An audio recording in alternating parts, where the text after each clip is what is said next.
The dust devil danced across the baked earth, a phantom in the shimmering heat. It collapsed just as the horse did, its legs giving way in a slow, final surrender. The rider, a slight figure clad in black from the brim of her hat to the worn heels of her boots, was thrown clear. She landed with a hard thud that sent a puff of ochre dust into the breathless air. For a long moment she did not move. Then, with a pained groan, she pushed herself to her knees. Her face was smudged with dirt and sweat, her dark eyes narrowed against the relentless sun. Blood, dark and sluggish, stained the sleeve of her left arm. She looked at her dead mount, a flicker of something unreadable in her gaze, before turning her attention to the horizon. There, nestled in a shallow valley carved by a long-dead river, was a ranch. It was a solitary place, a collection of weathered gray buildings hunkered against the vast, indifferent landscape. Hope was a fool's currency, but it was the only one she had left. She began to walk, each step a carefully measured act of will. The silence of the place was absolute, broken only by the buzz of flies and the creak of a windmill turning lazily in the non-existent breeze. As she drew closer, a man emerged from the barn. He was tall and broad, his movements economical and deliberate. He stopped, watching her approach, his face a mask of neutrality under the shadow of his own hat. He held a length of leather harness in one hand, and he did not put it down. She stopped a dozen yards from him. The space between them crackled with unspoken questions. "I need a horse," she said, her voice raspy from thirst and exhaustion. It was not a request. It was a statement of fact, stripped of all pleasantry. The man, Abram, looked from her to the dark stain on her arm, then back to her eyes. He saw no fear there, only a deep, weary resolve that mirrored the arid land around them. He remembered a time when his own world had been reduced to such stark, brutal necessities. A memory, sharp and unwelcome as a shard of glass, surfaced. Another desperate plea, another journey, another failure. He pushed it down. It was his daily ritual, this suppression. He said nothing. He simply turned and walked back toward the barn. She remained where she stood, not moving, her gaze fixed on his back. He returned leading a powerful roan, its coat the color of the dusty twilight. He handed her the reins. Their fingers brushed, a brief, impersonal contact. "He's fast. He needs a firm hand," Abram said. The words felt foreign in his throat, rusted from disuse. She swung herself into the saddle, a movement that was surprisingly fluid despite her injury. She looked down at him, her expression unchanged. "They will follow me. They will know I was here." "That is your concern," he replied, his voice flat. He had built his life on the principle of non-involvement. This was a fortress, this silence, this solitude. He would not let it be breached.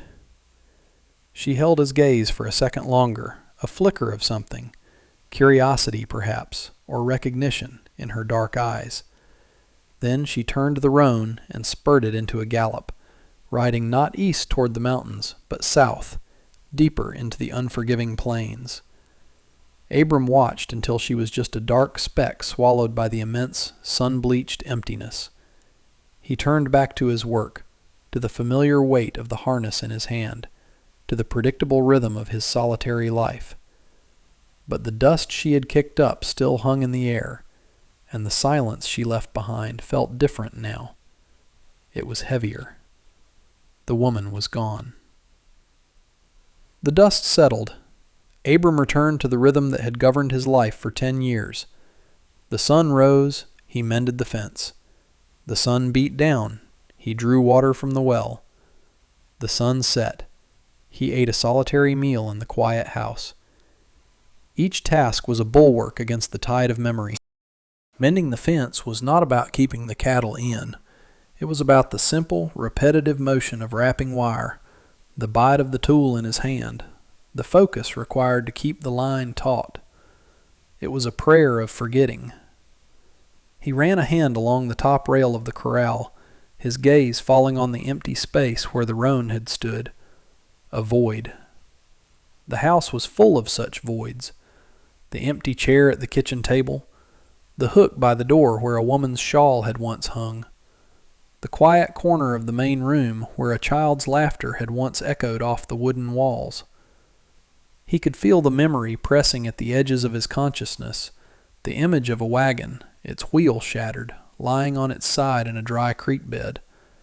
He saw his wife, Sarah, her face pale with dust and fear, clutching their son.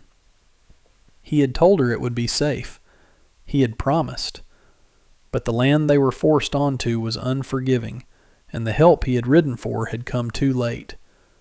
That failure was the bedrock of his new existence. He'd built this ranch on it, a monument to his own inadequacy. Henry, his only hand, moved around the ranch with a similar economy of motion.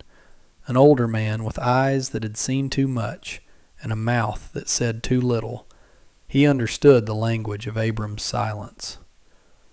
They worked for hours without exchanging a word, their movements a practiced choreography of shared purpose. Henry had been there before. He had been there after.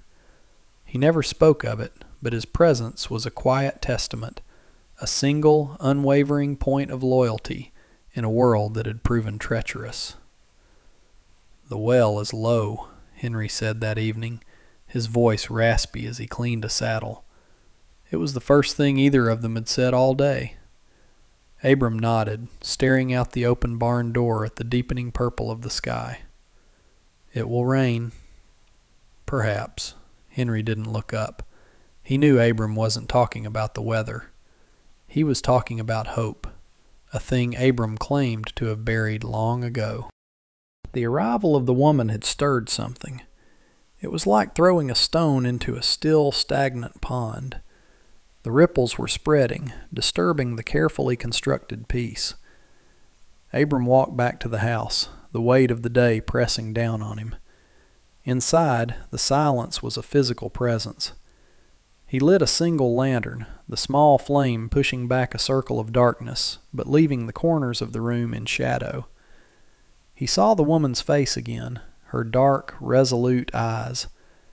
She had spoken of being followed. He had dismissed it as her concern. But as he stood there in the suffocating quiet of his self-made prison, a cold certainty settled in his gut. Her concern had just become his. The fortress had already been breached. 3 days passed, each one a mirror of the last. The heat was a physical weight, the sun a merciless eye in a bleached white sky. On the morning of the 4th day, Abram saw a rider approaching.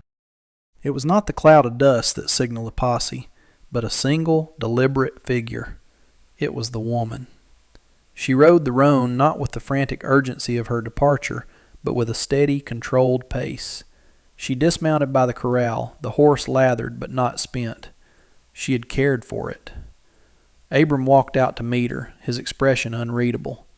Henry watched from the shade of the barn, his hand resting near the butt of the old pistol tucked into his belt. The woman, Lynn, met Abram's gaze.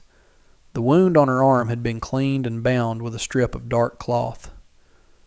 "I brought back your horse," she said, her voice still low but stronger now. "I did not expect you to," Abram replied, his eyes on the animal, checking its legs, its breathing. "It is a good horse. It deserved to come home." She paused, letting the silence stretch between them. "The man who hunts me is Bartholomew Thorne." The name meant nothing to Abram, but she said it as if it were a curse. "He owns the mining syndicate to the north. He owns the new railroad spur. He buys land not with coin, but with threats and fire. When people do not yield, they disappear, or their families meet with accidents." Abram's hands, which had been stroking the roan's neck, stilled. He looked at her, and, for the first time, He saw past the outlaw and saw the refugee. He saw a story horribly familiar. "He is the reason I am what I am," Lynn continued, her voice devoid of self-pity. "My family had a small plot of land on the river. It had water. He wanted it. He sent men. My father, he fought. I was the only one who got away." The shared history hung between them, unspoken but deeply felt. Abram knew that story. He had lived his own version of it. "I took something from him," she said, tapping a leather satchel tied to her saddle. "His ledgers, records of every bribe, every threat, every murder, proof that could ruin him." "And he will kill to get them back," Abram finished for her. "He will kill anyone who has seen my face, anyone who has helped me. He will burn this place to the ground to be certain." She looked around at the quiet, orderly ranch, at the years of hard work and solitude it represented. "You gave me a horse when you had no reason to. I have come back to give you a choice. I can ride on and his trouble will follow me. Or I can stay and his trouble will come here. But here we can make a stand." It was an impossible choice.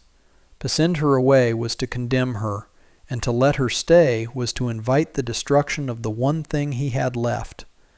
But as he looked at her, at the fierce, unyielding spirit in her eyes, he realized his fortress had been a prison all along. He had not been living, he had been waiting for the end. She was offering him something else, a fight, a purpose beyond mere survival. "Unsaddle the horse," Abram said, his voice quiet but firm. "Put him in the barn. He's earned his rest." The first sign of them came at dawn the next day. 2 riders, perched on the long, flat ridge that overlooked the valley to the east. They were just silhouettes against the rising sun, motionless and patient. They were not raiders, not a posse. They were surveyors of a different kind, measuring weaknesses, assessing defenses. They were Thorne's eyes. Lynn stood beside Abram on the porch, a tin cup of coffee steaming in her hands. She watched the riders without a word, her posture relaxed but alert. "They will watch," she said finally. "They will report how many of us there are, where the water is, the easiest way in." Abram nodded. He had already walked the property in his mind, seeing it not as his home, but as a battlefield. The barn provided good cover from the east. The house itself was solid, with thick sod walls, but the well was exposed, and they were surrounded by open land. "Henry," Abram called, his voice carrying in the still morning air. The older man appeared from the bunkhouse, wiping sleep from his eyes. Abram gestured with his chin toward the ridge. Henry's gaze followed, and his face hardened. He disappeared back inside and emerged a moment later with a rifle, its wooden stock dark with age and oil. He didn't brandish it, he just held it, its presence a simple statement of intent. They spent the day preparing. It was a silent, methodical process. They hauled sacks of grain and flour into the main house, boarded up the larger windows, and reinforced the corral gate. Abram took Lynn to the small storm cellar hidden beneath the floorboards of the kitchen. It was cramped and smelled of damp earth and cured meats. "If it comes to it," he said, his voice low in the enclosed space, "there is a small tunnel. It leads to the dry creek bed 100 yards out. It is overgrown." She looked at the dark opening, then back at him. "A path for one?" "Yes."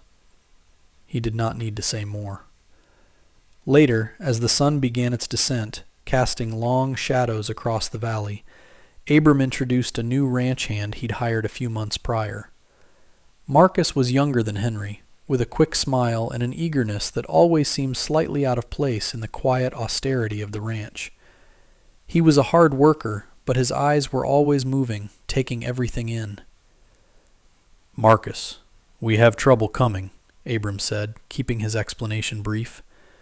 "We are fortifying the house. We'll need you." Marcus looked from Abram to Lynn, then up at the ridge where the scouts were still visible. A flicker of something, fear or perhaps something else, crossed his face before he masked it with a determined nod. "Of course, whatever you need." As they worked, Lynn watched Marcus. She noticed how his gaze lingered on her leather satchel, how his questions to Henry about the ranch's layout were just a little too specific. She said nothing to Abram, not yet.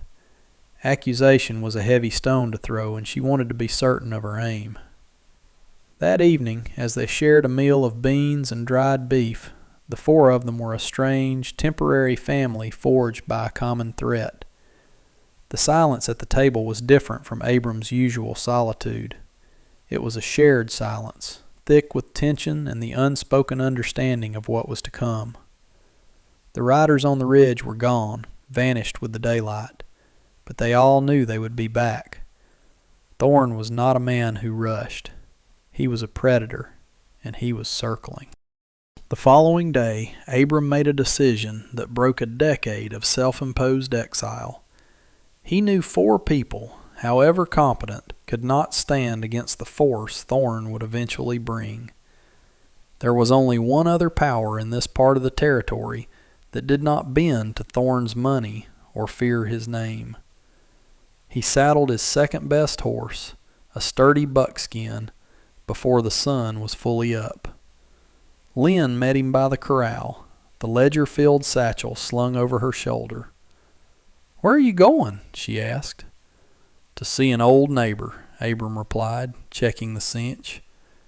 His destination was the reservation of the Ute people, a 2-hour ride north. His grandfather had forged a pact of mutual respect with their chief's grandfather. They had shared hunting grounds and traded goods, a rare peace in a land defined by conflict. Abram had let that connection wither, like everything else from his past. Now he had no choice but to see if any of it remained. "It's not my place to ask for help," Lynn said, her gaze steady. "Your fight is with Thorne. His shadow falls on more than just this ranch," Abram said. He looked at her, the morning light softening the hard lines of her face. "Stay with Henry. Trust him. Watch Marcus." The last 2 words were spoken so softly she almost didn't hear them. It was a confirmation that he had seen it too, the subtle discord in the young man's demeanor. He rode out, leaving the ranch under a sky the color of a fresh bruise. The land he crossed was familiar, yet it felt alien. He had not left his valley in years, and the world outside felt too large, too loud. He saw the changes Thorne's industry had wrought, new tracks scarring the plains, distant plumes of smoke from mining operations tainting the clean air. He was met at the edge of the reservation by 2 silent warriors on horseback. They recognized the brand on his horse, a brand not seen in their lands for a long time. They escorted him to their village, a collection of lodges nestled in a cottonwood grove by a winding river. He was brought before Chief Kono, an old man with a face like a weathered rock and eyes that held the wisdom of generations. He sat before a small fire, the smoke carrying the scent of sage. He listened without interruption as Abram, in his sparse, direct way, explained the situation. He spoke of Thorne, of the woman, and of the coming storm. When Abram finished, the old chief was silent for a long time, studying the solitary rancher before him. "The earth-scarred man, Thorne, we know him," Kono said at last, his voice a low rumble. "He poisons the water with his mines. His iron horses frighten the buffalo. He is a sickness on the land." Kono looked at Abram, his eyes seeming to pierce through the years of solitude and grief. "Your grandfather was an honorable man. He understood that no one owns the land. We only borrow it from our children. This Thorn believes he can own the sky itself. I am not my grandfather, Abram said. I am just a man trying to protect his home. A home is not wood and sod, the chief corrected gently. It is the people you protect within it. You have sheltered one of our enemies' enemies. That makes you a friend. We will not see a friend's home burn. He promised warriors, but with a condition. We are not aggressors. We will not start this war, but we will watch. And if Thorn brings his army to your valley, we will be the thunder in the mountains behind him. We will finish it. Abram rode back with a heavy heart, the weight of the alliance settling on him. He was no longer just a man in isolation. He was a leader, a partner, a nexus of a conflict far larger than himself. The path back to his quiet, empty life was gone forever. He returned to a tense quiet. The scouts had not reappeared on the ridge, an absence that was more unnerving than their presence. It suggested they had seen all they needed to see. The fortifications were complete. The ranch had the grim, hunkered-down look of a place preparing for a siege. That evening they gathered in the main room of the house to plan. Abram laid out a map he'd drawn in the dirt on the floor, marking the house, the barn, the well, and the surrounding terrain. He'll try to control the water first, Abram stated, pointing to the well. It's our most vulnerable point. There is the hidden spring, Henry added quietly, speaking of a small artesian well a quarter-mile up the canyon, a place only he and Abram knew of. It is not much, but it would be enough for a time. Marcus, who had been listening intently, shifted his weight. How hidden is it? Could they find it? They would have to know where to look, Abram said, his eyes fixed on the younger man. And no one but us does. Lynn watched the exchange, her gaze sharp.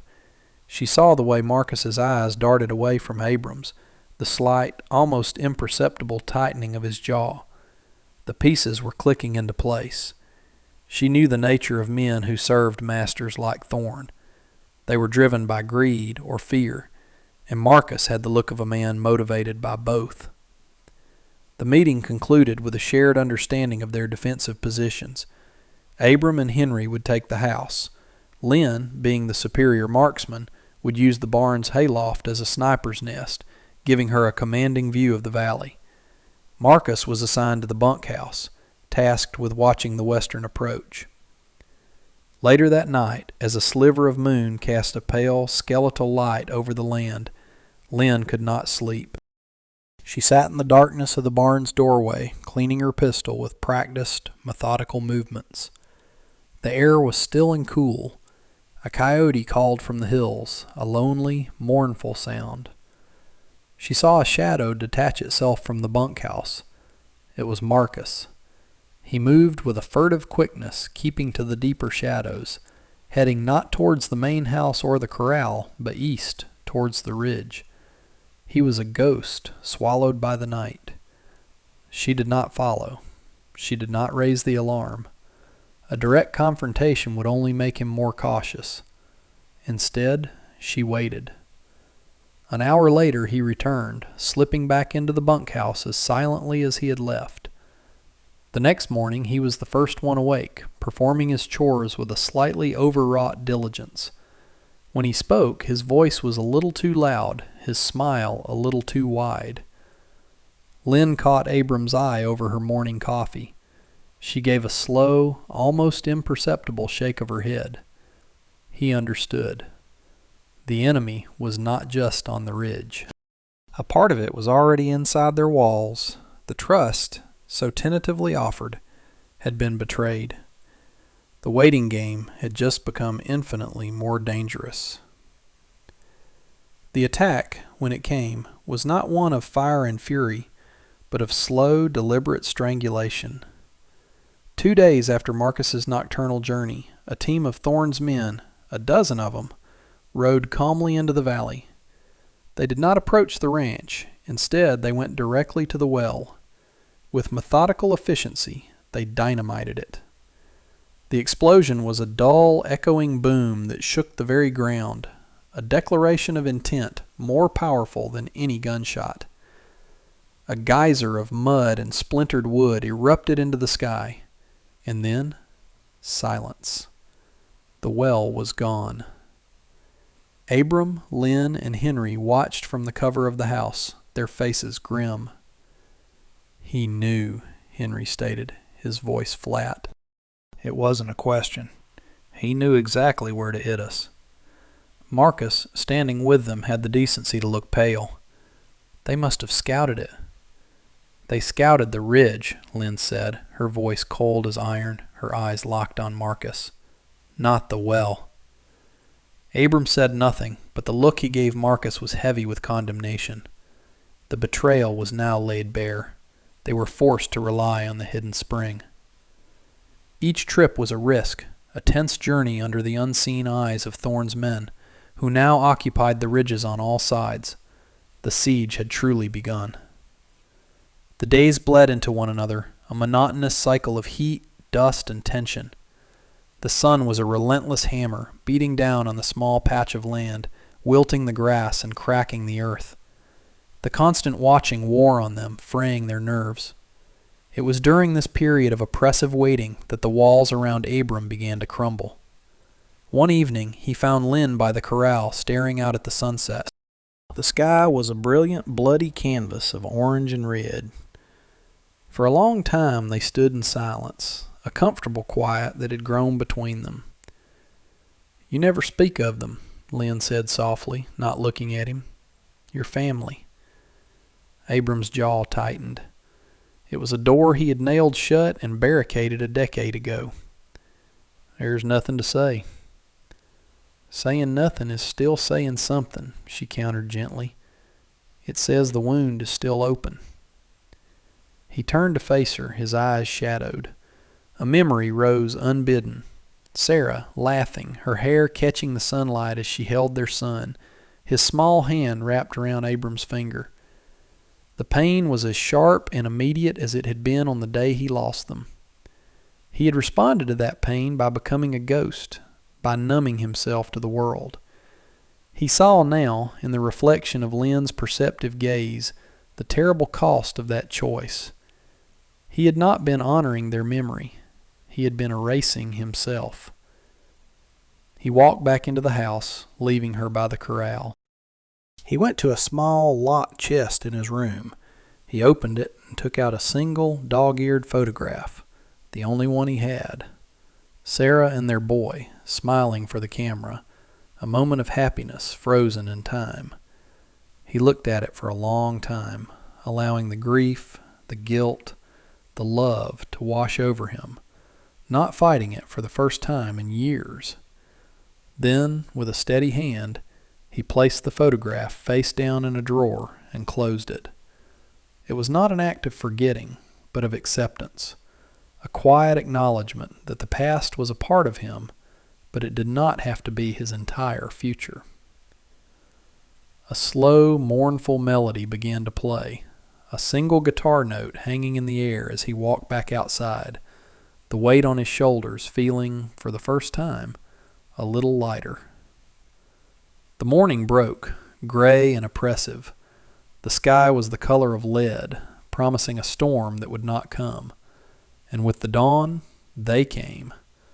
Not a dozen men, but 100. They poured over the ridges from all directions, a silent, disciplined army. They were not whooping raiders. They were Thorne's private militia, clad in dark dusters, armed with repeating rifles. They moved with a chilling purpose, forming a loose, inescapable cordon around the valley. The ranch was an island in a sea of armed men. Abram, Lynn, and Henry took their positions. From her perch in the hayloft, Lynn watched them spread out, taking cover behind rocks and in dry gullies. It was a classic siege formation, designed to cut off all hope of escape. "They are not attacking," she called down, her voice tight. "They are waiting." The psychological pressure was immense. The sheer number of men was overwhelming, a visual testament to Thorne's power. They could have overrun the ranch in minutes, but that was not his way. Thorne wanted to crush their spirit first. He wanted them to feel the hopelessness of their situation, to break them from the inside. Hours passed. The sun climbed higher, baking the valley. Nothing moved. The silence was absolute, a held breath before a scream. Inside the house, Abram checked his ammunition. He felt a strange calm settle over him. The years of quiet grief had been a different kind of siege, one he had fought alone. This, at least, was a battle he could face head on. Marcus was a wreck, his face slick with sweat, his hands trembling. He stayed in the bunkhouse, as ordered, but his fear was a palpable thing. He was a cornered animal, and Abram knew that made him the most unpredictable element in this deadly equation. From the mountains to the north, another kind of movement could be seen, but only by one who knew where to look. On the highest peaks, figures appeared, as silent and patient as the men below. Chief Kono's warriors. They were just specks against the sky, their presence a silent promise, an ace held in reserve. They did not move to engage, honoring their chief's word. They watched. They waited. The first shot was fired at midday. It wasn't aimed at a person, but at the water barrel outside the barn. The wood splintered, and their precious supply of water gushed into the thirsty dust. It was another message from Thorne. We control everything. We control when you drink, when you fight, when you die. Lynn answered instantly. A single sharp crack from her rifle in the hayloft, and one of Thorne's men, 150 yards away, dropped behind his rock, his hat flying from his head. It was not a killing shot, but a warning. We are still here. We are not broken. The siege had begun in earnest. The sun began to set, painting the sky in hues of fire and blood. The exchange of shots had been sporadic all afternoon, a deadly conversation between the besieged and the besiegers. Supplies were finite. Time was running out. They gathered in the relative safety of the house as dusk fell, the air thick with the smell of gunpowder and tension. It was Lynn who broke the grim silence. She placed her satchel on the table. "This cannot be won here," she said, her voice low and certain. "A battle of attrition is a battle we lose. The only victory is ensuring this," she patted the leather, "reaches the federal marshal in Redemption." Redemption was 2 days' ride away. It might as well have been on the moon. "No one can get through that line," Henry said, his tone heavy with resignation. "One person might," Lynn countered, her eyes finding Abram's. "At night, with a fast horse, while the rest create a diversion." A suicide run, that's what it was. But it was also their only hope. The fight was not for the ranch. It was for the truth in that satchel. It was for every family Thorne had crushed. It was for Sarah. "I will go," she said simply. Before Abram could protest, a new voice cut in, sharp with panic. "No!" It was Marcus, his face ashen in the lantern light. He stood in the doorway, a pistol in his shaking hand, aimed not at them, but at the satchel. "You can't." "He'll kill me." "He'll kill you anyway, son," Henry said, his voice soft with a strange pity. "Men like Thorne don't leave loose ends." "He promised me," Marcus stammered, his eyes wide with terror. "A piece of his new territory, a new life." "Thorne doesn't build," Lynn said, her voice cutting. "He only takes." Marcus's desperation peaked. He lunged for the satchel. Henry, moving with a speed that belied his age, stepped in front of him. There was a brief, ugly struggle. The pistol discharged, the sound deafening in the small room. Marcus cried out and staggered back, clutching his shoulder, the gun clattering to the floor.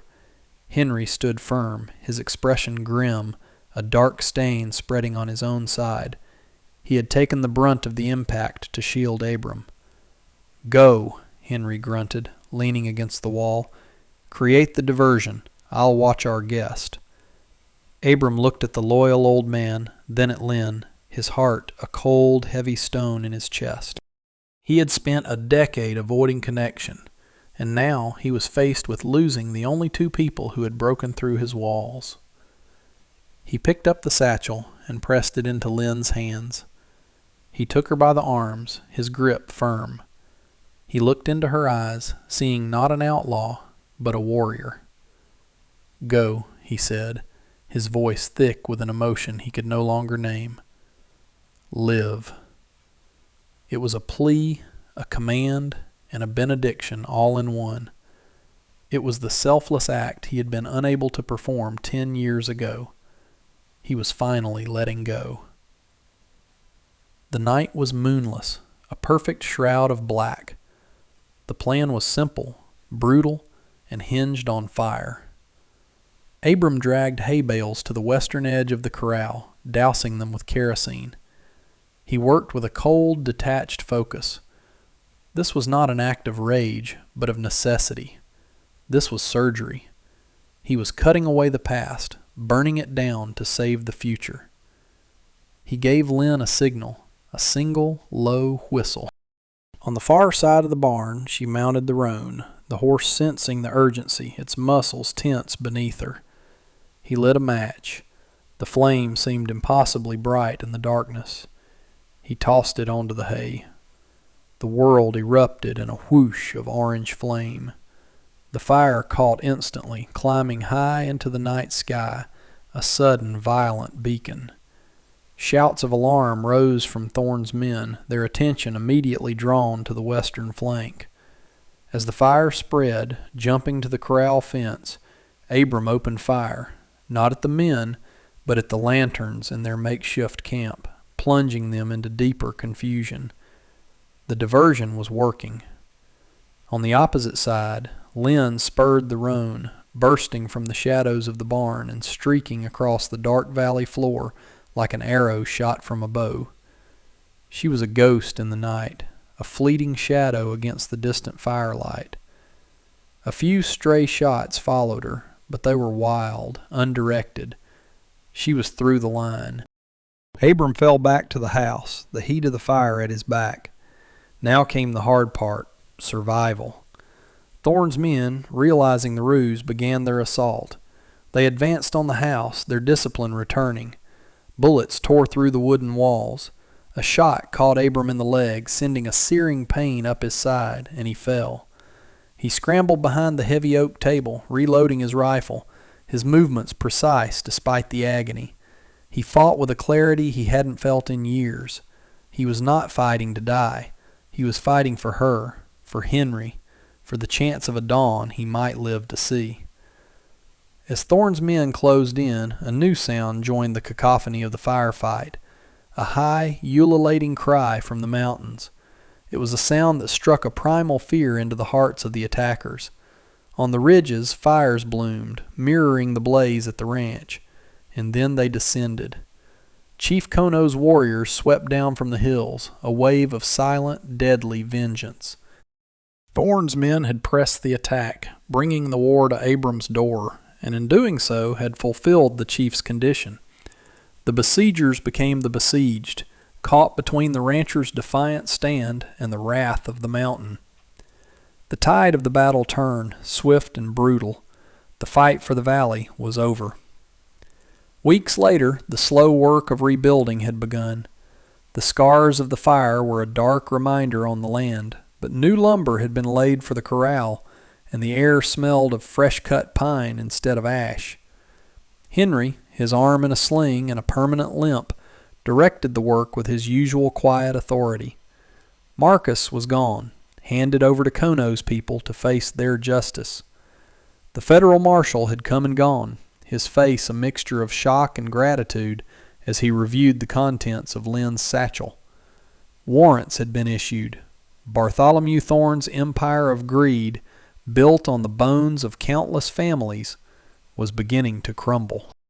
One morning, as the sun crested the eastern ridge, casting a golden light over the healing land, Abram saw a rider approaching. It was Lynn. She wore the same black attire, but she sat taller in the saddle. She was no longer running. She dismounted and walked toward him, the dust of the trail on her boots. They stood on the porch of the half-rebuilt house, the silence between them no longer a barrier, but a shared space of understanding. He was no longer a hermit, a ghost haunting the ruins of his past. And she was no longer just an outlaw, a woman defined by her flight. He had saved her, and in doing so, she had saved him. He reached out and took her hand. Her fingers curled around his. They said nothing. They simply stood together, watching the sunrise, ready to face the new day.